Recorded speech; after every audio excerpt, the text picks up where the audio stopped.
Cinema മേഖലയിലെ ആരോപണങ്ങളുമായി ബന്ധപ്പെട്ട് പ്രതികരണം തേടിയ മാധ്യമപ്രവർത്തകരെ കയ്യേറ്റം ചെയ്ത് കേന്ദ്രമന്ത്രി സുരേഷ് ഗോപി. ചോദ്യം ചോദിച്ച മാധ്യമപ്രവർത്തകരോട് ക്ഷുഭിതനാകുകയും പ്രതികരിക്കാൻ സൗകര്യമില്ലെന്ന് പറയുകയും ചെയ്ത കേന്ദ്രമന്ത്രി മാധ്യമപ്രവർത്തകരെ തള്ളിമാറ്റി. എന്റെ വഴി എന്റെ അവകാശമാണെന്നും മാറി നിൽക്കാനും സുരേഷ് ഗോപി രൂക്ഷമായി ആവശ്യപ്പെട്ടു. മുകേഷ് വിഷയത്തിൽ BJP അധ്യക്ഷൻ K സുരേന്ദ്രൻ സുരേഷ് ഗോപിയെ തള്ളി രംഗത്തെത്തിയതിന്റെ പശ്ചാത്തലത്തിലാണ് മാധ്യമപ്രവർത്തകർ പ്രതികരണം ആരാഞ്ഞത്. എന്നാൽ പ്രകോപിതനായി സിനിമാ സ്റ്റൈലിൽ ഡയലോഗ് പറഞ്ഞു പോകാൻ ശ്രമിക്കുന്ന സുരേഷ് ഗോപിയെയാണ് തൃശൂരിൽ കണ്ടത്. നടനും MLAയുമായ മുകേഷിനെതിരെ ഉയർന്ന ലൈംഗിക ആരോപണത്തിൽ സുരേഷ് ഗോപി മുകേഷിനെ പിന്തുണച്ച് രംഗത്തെത്തിയിരുന്നു. മുകേഷിനെതിരെയുള്ളത് ആരോപണങ്ങൾ മാത്രമാണെന്നും കോടതി എന്തെങ്കിലും പറഞ്ഞിട്ടുണ്ടോ എന്നും കേന്ദ്രമന്ത്രി രാവിലെ മാധ്യമപ്രവർത്തകരോട് ചോദിച്ചു.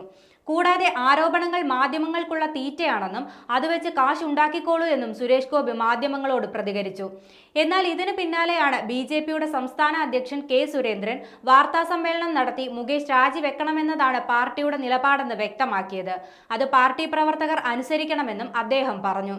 മുകേഷിനെ പിന്തുണച്ചുള്ള സുരേഷ് ഗോപിയുടെ പ്രതികരണത്തിലും K സുരേന്ദ്രൻ പ്രതികരിച്ചു.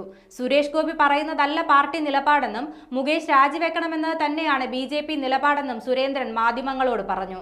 എന്നാൽ ചലച്ചിത്ര നടനെന്ന നിലയിൽ സുരേഷ് ഗോപിക്ക് അദ്ദേഹത്തിന്റെ അഭിപ്രായം പറയാനുള്ള സ്വാതന്ത്ര്യമുണ്ടെന്നും K സുരേന്ദ്രൻ വാർത്താസമ്മേളനത്തിൽ വ്യക്തമാക്കി. ഈ ഘട്ടത്തിലാണ് എന്തെങ്കിലും തരത്തിലുള്ള നിലപാട് മാറ്റം വരുത്താൻ സുരേഷ് ഗോപിക്ക് താൽപര്യമുണ്ടോ എന്ന് മാധ്യമപ്രവർത്തകർ ചോദ്യം ആരാഞ്ഞത്.